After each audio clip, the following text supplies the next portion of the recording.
Et puis le recyclage, hein. Ça, une activité extrêmement importante.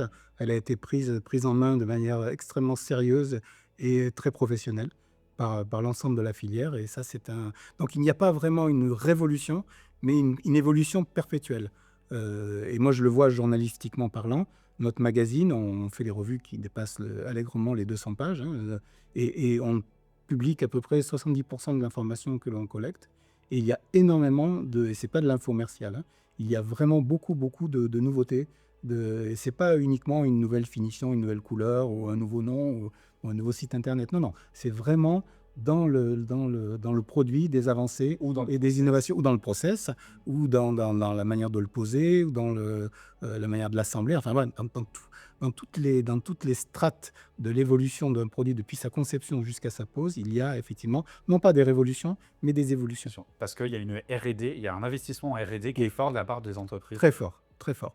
Et ils ont énormément travaillé pendant le Covid. C'est peut-être l'un des rares, l'un des rares bénéfices que cette horrible pandémie a donné, c'est que pendant que les usines ne tournaient pas, la R&D tournait.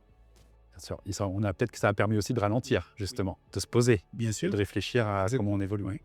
Parce que c'est un marché qu'on peut penser, quand on voit aussi les publicités, qui est très concurrentiel. Comment il fonctionne le marché français avec les différents acteurs que... Il est concurrentiel.